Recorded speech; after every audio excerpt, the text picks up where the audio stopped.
दर्शकों, आपने पौराणिक कथाओं में अप्सराओं के बारे में पढ़ा या सुना होगा।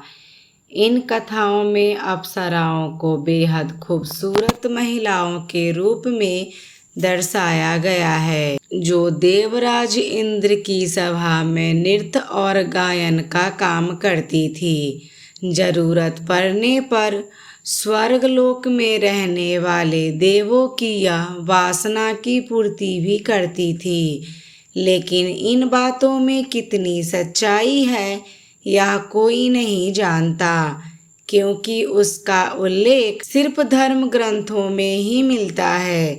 हालांकि हिंदू धर्म ग्रंथों के अलावा चीनी और यूनानी धर्म ग्रंथ में भी अप्सराओं का उल्लेख मिलता है, परंतु उन अप्सराओं का चरित्र हिंदू धर्म ग्रंथों में वर्णित चरित्र से काफी भिन्न है और उनके नाम भी अलग हैं। लेकिन इन अप्सराओं में कुछ अप्सराएं ऐसी भी थी जिसे मनुष्य जाति का इतिहास बदल के रख दिया। जानते हैं कुछ ऐसी अप्सराओं के बारे में जिसने देवराज इंद्र के कहने पर पृथ्वी लोक पर अवतरित हुई, परंतु किसी न किसी से प्रेम हो गया और वहीं की होकर रह गई। हिंदू धर्म ग्रंथों में वर्णित पौराणिक कथाओं के अनुसार स्वर्गलोक की अप्सराएं इतनी सुंदर होती थी कि किसी भी सिद्ध पुरुष का मन बस उसे एक बार देख लेने से ही डोल जाता था। तब कोई महर्षि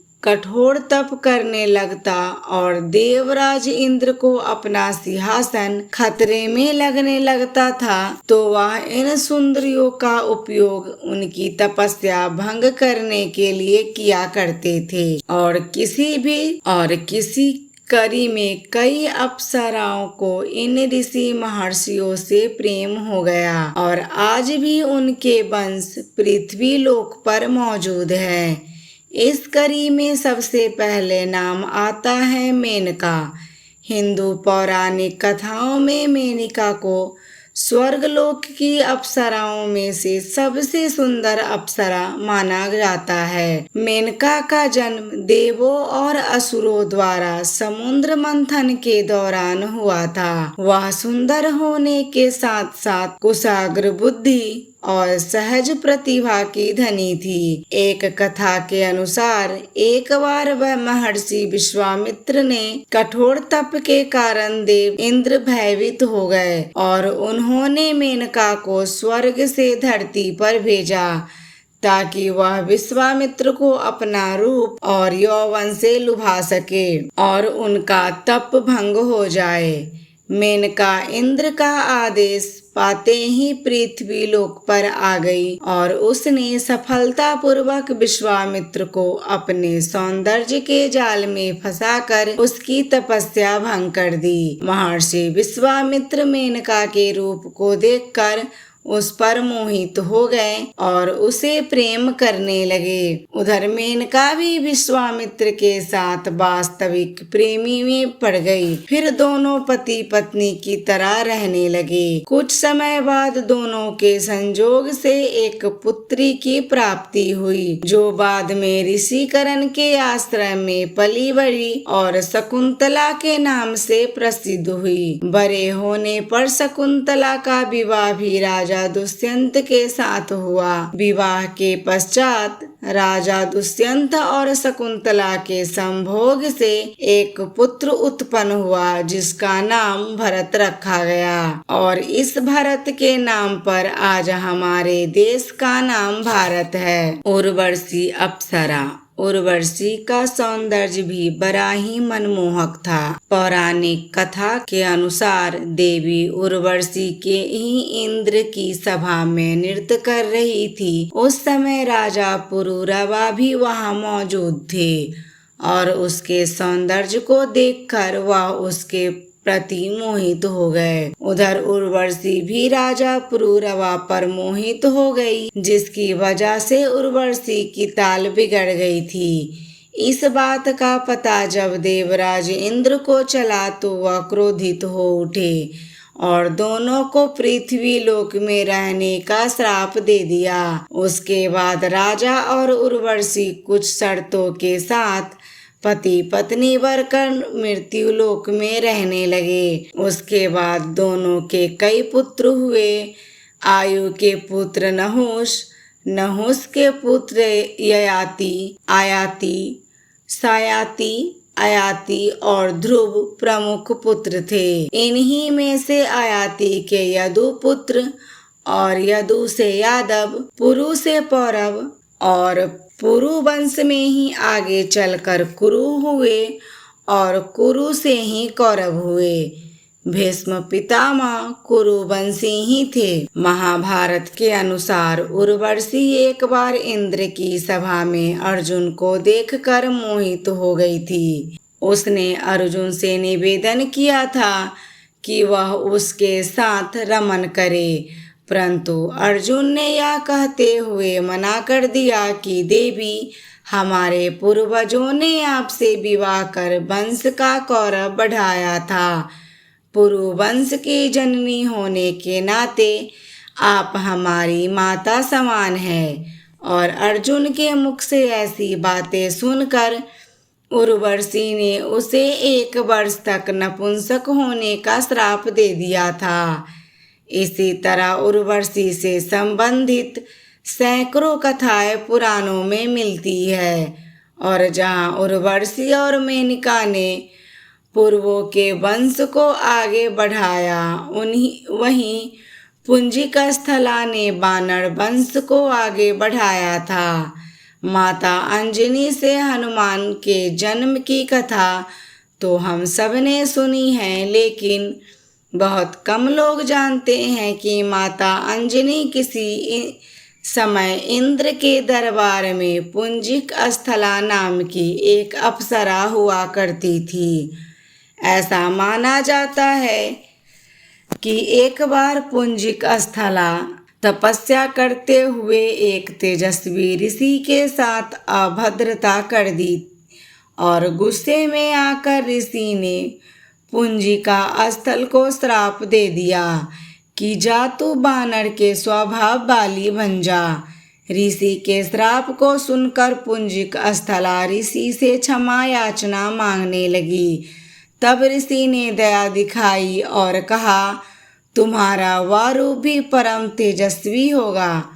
तुमसे एक ऐसे पुत्र का जन्म होगा जिसकी कीर्ति से तुम्हारा नाम युगों युगों तक अमर हो जाएगा। इस तरह अंजनी को वीर पुत्र का आशीर्वाद मिला। इस श्राप के बाद पुंजिका स्थला धरती पर चली गई और वहाँ एक शिकारन के रूप में रहने लगी। वहीं उनकी मुलाकात केसरी से हुई और दोनों में प्रेम हो गया। केसरी और अंजना ने विवाह कर लिया। संतान सुख से वंचित तब मतंग ऋषि की आज्ञा से अंजना ने तप किया। तब वायु देवता ने अंजना की तपस्या से प्रसन्न होकर उसे वरदान दिया कि तुम्हारे यहाँ सूर्य पुत्र अग्नि एवं सुवर्ण के समान तेजस्वी वेदंग का मर्मज्ञ विश्वव्यांग महाबली पुत्र प्राप्त होगा। वायु देवता के आशीर्वाद से पुंजिका स्थला को एक पुत्र मिला जिसका नाम आजेन रखा गया, जो आगे चलकर बजरंगबली और हनुमान के नाम से प्रसिद्ध हुआ। रंभा अपने रूप और सौंदर्य के कारण तीनों लोकों में प्रसिद्ध थी। यही कारण था कि उसे हर कोई अपना बनाना चाहता था। रामायण में कुबेर के पुत्र नल कुबेर की पत्नी के रूप में रंभा का उल्लेख मिलता है।